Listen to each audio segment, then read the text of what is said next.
देश के अलग अलग हिस्सों में फसल नष्ट करने की तस्वीरें लगातार सामने आ रही हैं और ये परेशान करने वाली भी है। ये निश्चित रूप से रोकी जानी चाहिए, नहीं तो पहले से ही परेशान किसानों का और भी बड़ा नुकसान होता जाएगा। फसल को रौंदते हुए ट्रैक्टरों की तस्वीरें परेशान करने वाली हैं, पर अफसोस इस बात का है ये तस्वीरें आना बंद नहीं हो रही। लगातार अलग अलग जगह से फसलों को जलाने या उन पर ट्रैक्टर चलाकर खत्म करने की तस्वीरें सामने आ रही हैं। जब इन फसलों को उगाने वाले अन्नदाता से पूछा जाता है वो ऐसा क्यों कर रहे हैं, तो सभी का एक ही जवाब होता है, हमें केंद्र सरकार के तीनों नए कानून नहीं चाहिए, किसी भी कीमत पर नहीं चाहिए, इसीलिए हम अपनी फसलों को खत्म कर रहे हैं। ये विकास साहब ने कहा था हम अपनी फसलों को आग लगा देंगे, पर फसल को हम आग नहीं लगा सकते क्योंकि ये हम अपने बच्चों की तरह पालते हैं इसको, तो इसलिए हमने इसको बाना बेटर समझा। क्योंकि इसको हम मंडी में तो लेके नहीं जाएंगे, क्योंकि सरकार हमारी मांगे नहीं मान रही है। जब तक ये 3 काले कानून वापस नहीं लेंगे तब तक हमारा जो बॉर्डरों पे, दिल्ली के बॉर्डरों पे ट्रस्ट चल रहा है वो चल रहा है। गुलाब सिंह जी कह रहे हैं, प्रधान जी हैं एक चुड़ुन्नी ग्रुप के, तो इन्होंने कह रहे हैं भी इसको आप बाहो मत, भी इसको हम किसी गुरुद्वारे को, संस्था को, गरीबों को दान कर देते हैं। दरअसल किसान केंद्र सरकार के नए कृषि कानूनों को लेकर अपनी फसल नष्ट कर विरोध जता रहे हैं, लेकिन सवाल ये है आखिर विरोध का ये तरीका किसानों के दिमाग में आया कहां से। दरअसल हरियाणा में कुछ दिन पहले हुई महापंचायत में किसान नेता राकेश टिकैत ने किसानों से एक फसल की कुर्बानी देने के लिए तैयार रहने को कहा था। गलतफहमी माना है कि किसान फसल कटाई पे गांव आएगा। अगर ज्यादा बकवास सरकार ने करी तो कसम खाएगा एक किसान खड़ी फसल में आग लगाएगा अपनी। एक फसल की कुर्बानी देंगे तो 20 साल तक किसान जिंदा रहेगा। एक का दाना नहीं देंगे, अपने घर जो का दाना रखेंगे, दूसरी फसल में खड़ी में आग लगवा देंगे। और टिकैत की इस अपील पर पंजाब हरियाणा के कुछ किसान अमल भी करने लगे। तब से कई किसानों ने अपनी तैयार खड़ी फसल पर ट्रैक्टर चलाकर उन्हें नष्ट कर दिया।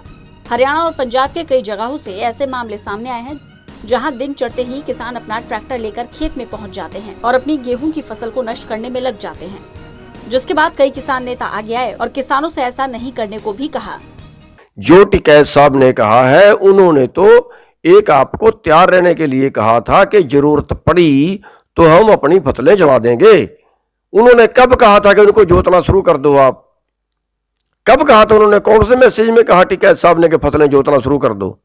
इतने भाव में मत आया करो। मेरी बेनती है, मेरी हाथ जोड़ के प्रार्थना है कि कोई भाई अपनी फसल ना जोते, कोई भाई अपनी फसल नष्ट ना करे और कोई भाई आत्महत्या ना करे। हम लड़ेंगे, हम लड़ने के लिए बैठे तो हैं।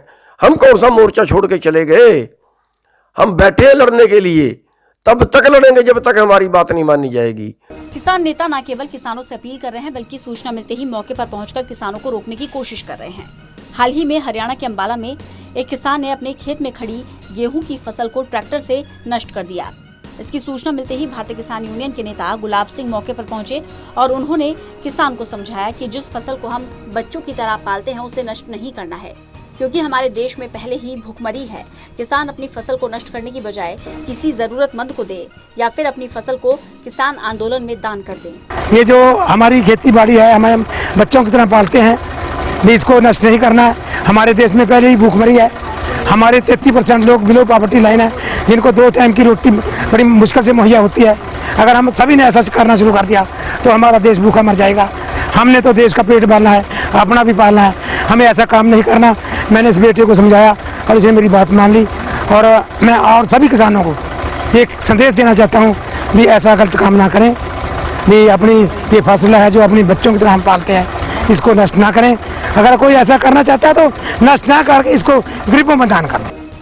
वहीं अपनी कही बात का इतना नकारात्मक असर देखकर राकेश टिकैत ने भी अपने पुराने बयान पर सफाई दी और आगे से किसानों को ऐसा नहीं करने की अपील की। उस दौर में जब किसानों के आंदोलन को 3 महीने से ज्यादा वक्त बीत चुका है और छुटपुट घटनाओं को छोड़ दे तो अब तक ये आंदोलन शांतिपूर्ण ही रहा।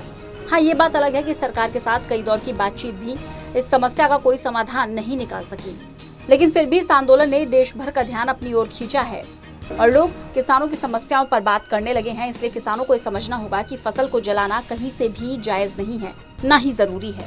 क्योंकि आंदोलन के जरिए जो आवाज आपने बुलंद की है उसकी गूंज लंबे समय तक रहने वाली है। एक ना एक दिन सरकार आपकी आवाज को जरूर सुनेगी। सरकार को आपकी आवाज सुननी ही पड़ेगी और न केवल ये सरकार बल्कि आने वाली सभी सरकारों के लिए आपके आंदोलन से चेतावनी मिल जाएगी कि किसानों के हक पर डाका डालने से पहले 100 बार सोचना होगा। Special desk, total news.